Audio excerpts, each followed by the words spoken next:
장원 한자풀이 33강입니다.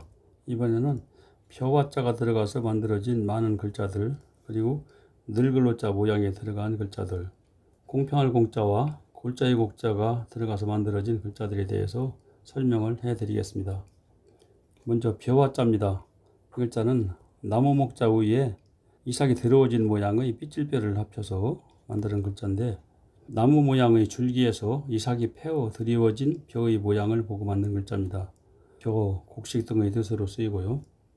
화곡, 곡식 곡자와 합쳐가지고 벼에 속한 곡식을 통틀어 이르는 말입니다. 함커라자, 벼와 변에 입구자를 합쳐가지고 벼 같은 곡식으로 밥을 지어 식구들이 입으로 함께 먹으니 화목하다는 뜻입니다. 화기, 기운기자와 합쳐가지고 화목한 기운의 분위기라는 뜻이고, 화해, 해자는 풀어놓는다는 뜻의 풀해자입니다. 합쳐가지고 서로 가지고 있던 안 좋은 감정을 풀어 화목해진다는 뜻이네요. 사사로울 사자, 벼화변에 팔로 끌어안는다는 뜻의 사사사자를 합쳐가지고 벼를 팔로 끌어안아 가지는 것처럼 자기 욕심만 채우는 모습이 사사롭다, 욕심부린다 해서 사사로울 사라고도 하고 욕심부릴 사라고도 합니다. 사사, 일사자와 합쳐가지고 사사로운 일을 말하는 거고, 사립은 세울립자와 합쳐가지고 개인이 자신의 사사로운 자금으로 공익사업기관을 세워서 운영하는 것을 말합니다. 향기향자, 벼와자 아래에 해일자를 썼는데, 이 해일자는 여기서는 달감자, 맛감자 이 글자의 바깥 부분을 이렇게 다 떼어내고 쓴 글자입니다. 이 글자를 합쳐가지고 새로 수확한 벼로 지은 쌀밥이 입맛을 돋우는 고소한 냄새를 풍긴다는 데서 향기롭다 그래서 향기향이라고 하고요. 향기, 기운기자와 합쳐서 꽃이나 향, 향수 등이 풍기는 좋은 기운의 냄새를 말하는 거고, 향수는 물수자와 합쳐가지고 향기가 나며 물 같은 액체 상태인 화장품을 말하네요. 맛기리자, 벼와자 아래에 여자녀자를 합친 글자인데, 벼 이삭이 고개를 숙이듯이 여자가 자기 주장을 내세우지 않고 나긋나긋하게 남자한테 일의 결정을 맡긴다는 뜻입니다. 위임, 임자도 맡길 임자죠. 합쳐가지고 어떤 일을 책임지어 다른 사람에게 맡긴다는 뜻이고, 위원, 원자는 사람을 뜻하는 인원원자입니다. 합쳐가지고 선출되거나 임명되어 단체의 특정 사항 처리를 위임받은 사람이라는 뜻입니다. 가을 주자, 벼와 변에 불화자를 합쳐가지고 곡식이 불처럼 뜨거운 햇볕을 받아 여물어서 수확하는 계절인 가을을 말합니다. 가을철에는 논에는 물을 다 빼고 아주 뜨거운 햇볕을 받아야 벼가 잘 여무릅니다. 추수, 거둘 숫자와 합쳐가지고 가을에 익은 곡식을 거두어 드린다는 뜻이고, 추석은 저녁석자와 합쳐가지고 음력 8월 15일로 추수 후에 보름달이 뜨는 가을 저녁을 말합니다. 계절계자, 벼와자 아래에 씨앗을 뜻하는 자식자자를 합쳐가지고 곡식의 씨앗을 뿌려 결실을 맺을 때까지 자라는 과정을 보며 시기를 구분했던 계절이라고 하는 글자고요. 계절을 마디절자와 합쳐가지고 1년을 봄, 여름, 가을, 겨울로 마치 마디처럼 나눈 한 철을 말합니다. 추계, 가을 주자니까 가을철이죠. 이로울리, 날카로울리 자, 벼와 변에 난 모양을 뜻하는 손칼도를 합쳐가지고 벼를 베는 낫이 잘 베어지게 날카롭다 해서 원뜻은 날카로울 리자인데, 낫이 날카로워서 벼를 베기가 편리하다, 이롭다 해서 이로울리, 편리할 리라고 쓰는 글자입니다. 편리, 편할 편자와 이로울 리자를 합쳐서 편하고 이로우며 이용하기 쉽다는 뜻이고요. 이 익은 이로울 리자와 더할 리자를 합쳐가지고 물질적으로나 정신적으로 이롭고 보탬이 되게 더해지는 것을 말합니다. 벼 심는 간격 드물력자, 벼와자 두 개를 합쳐가지고 벼가 많다는 뜻인데, 뜻은 모짜리 모를 논에 옮겨 심을 때 모 심는 간격을 드물게 한다는 뜻입니다. 세월력, 다스릴력자, 일자 위쪽에 있는 언덕음자는 논 바닥보다 높은 논두덕을 표현한 글자고, 그 안에 벼 심는 간격 드물력자를 합쳐가지고 논두덕 안의 벼를 간격이 드물게 심어 다스리는, 즉 가꾸는 데 걸리는 세월이라고 해서 세월력, 다스릴력이라고 합니다. 지낼력자, 세월력자 아래에 그칠지라고도 하고 발지라고도 하는 요 글자를 합쳐가지고 농사를 짓느라고 많은 발걸음을 하면서 세월을 보낸다, 지낸다, 그런 뜻입니다. 역사, 역사를 기록한다는 뜻의 사기사자와 합쳐가지고 인류 사회가 지내온 변천과 흥망의 과정을 기록해 놓은 것을 말하는 거고, 경력은 지날 경자와 합쳐서 겪어 지내온 여러 가지 일을 말합니다. 인도할 교자, 아래쪽은 자식자자고 그 위쪽에 있는 이 모양은 X자 두 개를 합쳐는 본발 효자 아래에다 글자를 쓰기 위해서 이렇게 변형시킨 글자입니다. 이 X자 두 개 하는 글자는 나뭇가지로 세모할 때 쓰는 그 산가지 혀라고도 하고, 또 그걸 가지고 통에다 넣고서 흔들어서 쏟아 놓으면 나타나는 모양을 보고 점괘효라고도 하고, 또 사람들은 그 점괘를 본받는다 해서 본받을 효라고도 합니다.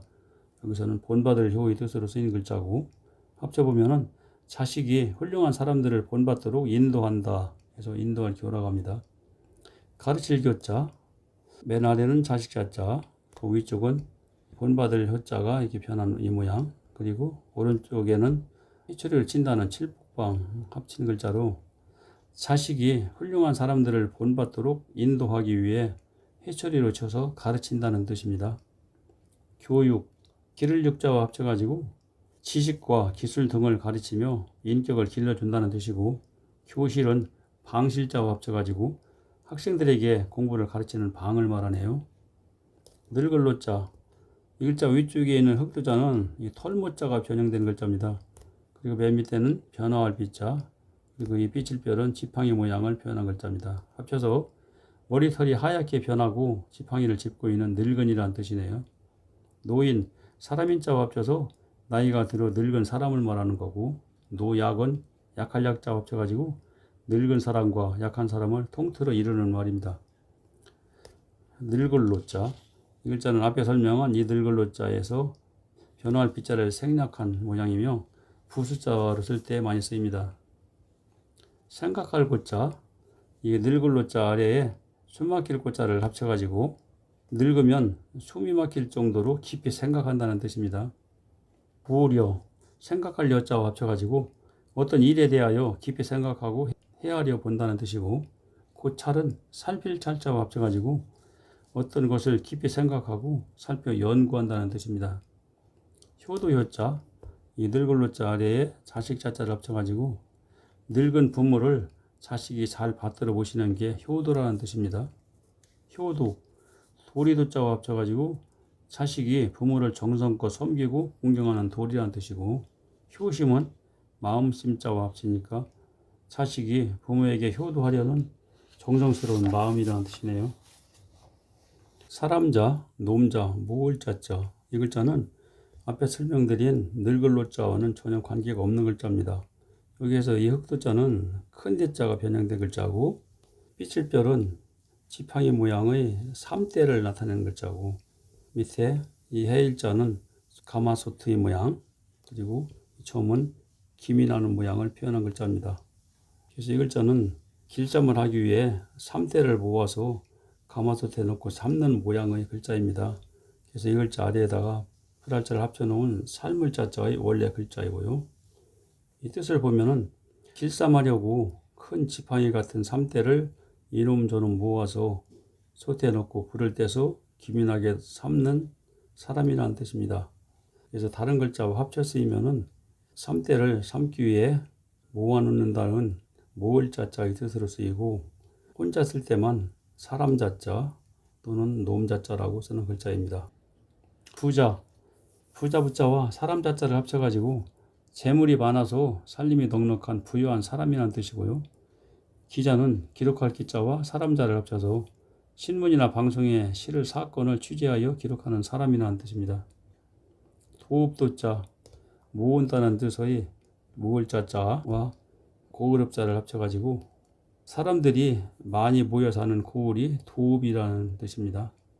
도읍, 고을읍자와 합쳐가지고 한 나라의 중앙정부가 있어 사람이 많이 모여 사는 고을인 수도를 말하는 거고, 도시는 시장 시자와 합쳐가지고 상업, 행정, 문화의 중심이 되며 사람이 시장처럼 많이 모여 사는 도읍을 말합니다.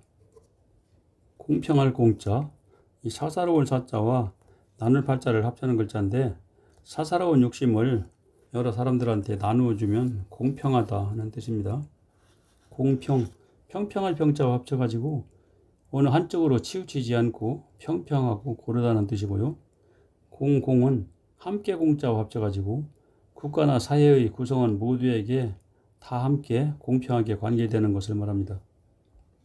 소나무 송자, 나무목변에 공평할 공자를 합쳐가지고 제목으로 널리 공평하게 쓰이는 소나무라는 뜻이고요. 송파는 널판자와 합쳐가지고 소나무를 켜서 만든 널판지라는 뜻이고요. 송림은 수풀림자와 합쳐가지고 소나무가 우거진 숲이라는 뜻입니다. 길일송, 칭송할 송자, 왼쪽에는 공평할 공자, 오른쪽에는 머리 혈자네요. 합쳐가지고 이를 공평하게 처리하는 사람에게 머리 숙여 경의를 표하고 그 업적을 기린다, 칭송한다 라는 뜻입니다. 송덕, 덕덕자와 합쳐가지고 어떤 사람의 공덕이나 훌륭한 인격을 기리고 칭송한다는 말이고, 칭송은 일컬을 칭자와 합쳐서 어떤 사람의 공덕이나 훌륭한 행동을 칭찬하는 말로 일컬어 널리 알리는 일을 말합니다. 골자이 곡자, 산등성이가 겹쳐 갈라진 모양의 이런 글자 아래에 골짜기 입구를 표현한 입구자를 합쳐가지고 산등성이가 겹쳐 갈라진 곳에 입구가 있는 산 골짜기라는 뜻입니다. 풍속속자, 사람인 변에 이 골짜기 곡자를 합쳐가지고 사람들이 같은 골짜기에 살면서 일정한 규칙을 지키기 위해 자연스럽게 만들어지는 풍속이라는 뜻입니다. 풍속, 바람풍자와 합쳐서 특정한 시대, 특정한 사회의 전반에 걸쳐 새로운 바람이 부는 것처럼 생겨나는 남다른 생활 습관이라는 뜻이고요. 속담은 말씀담자와 합쳐서 예로부터 풍속처럼 생겨나 민간에 전해 내려오는 그 짧은 문장의 말이라는 뜻입니다. 목욕할 욕자, 물수변에 골짜기 곡자를 합쳐가지고 골짜기 물에 몸을 담그고 목욕한다는 뜻이네요. 목욕, 머리 감을 목자와 합쳐가지고 머리를 감으며 온 몸을 씻는 일을 말하는 거고, 욕실은 방실자와 합쳐서 목욕할 수 있도록 시설을 갖춘 방이라는 뜻이네요.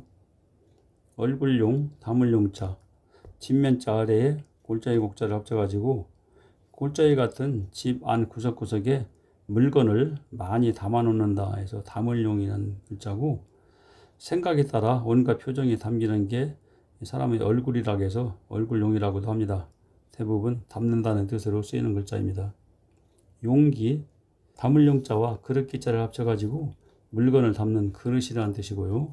수용은 받을 수자와 담을용자를 합쳐서 사물이나 의견을 받아들여 담아 놓는다는 뜻입니다. 지금까지 설명드린 내용의 글자들을 이와 같이 나열을 해놨습니다. 그리고 단어들도 이렇게 나열을 해놨으니까 한 번씩 읽어보시면서 복습을 해보시기 바랍니다. 이상 강의를 마칩니다.